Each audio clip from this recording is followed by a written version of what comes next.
Hey guys, it's Jennifer and another 5 and 5 for you guys. So let's jump right in and talk about some makeup products.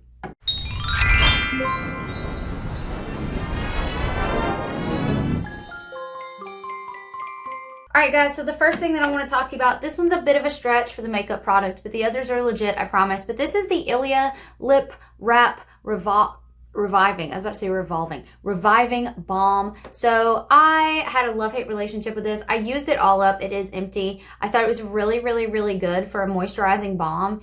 The thing is, it's not my favorite balm that I have, especially for an overnight wrap, which is when I often find myself reaching for stuff like this. So I'm going to talk about another Ilia lip product in the future that I like more, but this is a great balm. It really is very moisturizing and very conditioning and nice. It's just not my favorite that I personally tried, but it is good. This was also sent to me free for review, by the way, from PINCHme, I believe. All right, next let's talk about the SmashBox 24-Hour Photo Finish Eye Primer. Okay, so I use an eye primer every single day. I have to have one. My eyelids are super oily and they crease very easily, so I have to have a primer. And I've tried 3 in the last year, 2 years. The Urban Decay, this one, and the Milani, which I've talked about those other 2 in other videos. Let me tell you about this one. It is a thicker consistency and it is much harder to blend in for me. And that is the reason it's not my favorite. It holds my eyeshadow amazing. Like, that eyeshadow's not moving. It also keeps everything perfectly placed. There's no creases. It's a great primer. It's just so hard to blend in and it's not fun. It comes out kind of thick. And so by the time I get my brush and get it all blended in, I just kind of have to pat it in because I don't want to just blend in. It's kind of a, I don't know how to describe the texture, but it kind of blends down to like an oily sort of feel. I don't love the texture of it, but it works great. You can kind of see there's a little bit in there. It's got a little bit of color to it. I know that there are many YouTubers that love this primer and it works fantastic. It's just not a great putting on experience for me versus my Urban Decay one, which is just super easy. Just put it on there, blend it out. It's a bit more liquidy. So for that reason, that one's going to be my favorite, but I'm super glad I tested this because it says 24-hour and I believe it would. I believe it would hold your eyeshadow for 24 hours. All right, next is the Sephora Smooth and Blur Primer. This is a smaller size that I tried.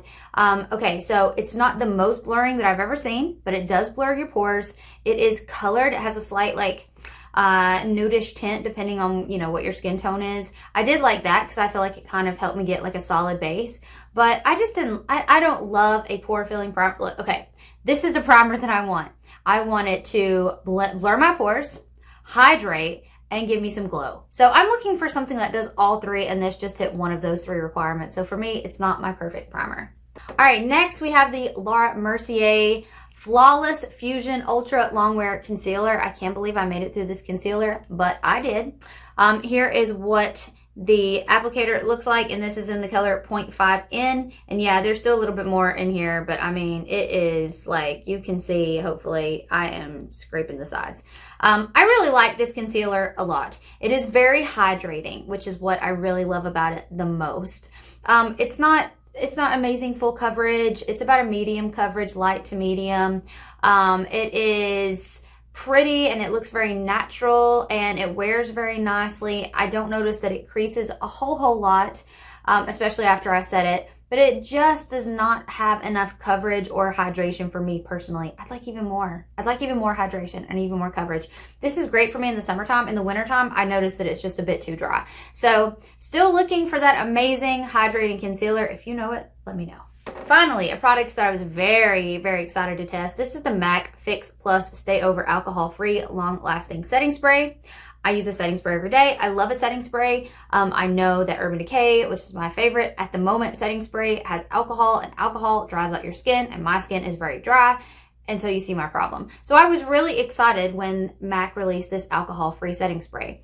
Honestly, it works really well. It really does help to extend my makeup, not as much as Urban Decay. I wouldn't wear this for like a fancy dinner, but for the day-to-day, it really works. My biggest beef is the applicator, and the spray is awful. It is awful. It comes out chunky. It looks like a really fine mist. Oh, there's still some in there. And it is a really fine mist. It is. But you have to pump it like to get that fine mist. It's not a continuous spray action. And sometimes you get the chunky, where you get like little droplets of stuff here and there, and it's not the fine mist. So do not love the applicator. I really wish they'd come out with a better applicator for this. Like try the Urban Decay one. Try a nice like aerosol. Can we say aerosol in this day and age? I don't know, but I like the spray action of some of them. But that's the reason. MAC, great product. Do not love the packaging. All right, guys, that's it for another 5 and 5. I hope everybody's doing great, and I will see you guys in my next one. Bye.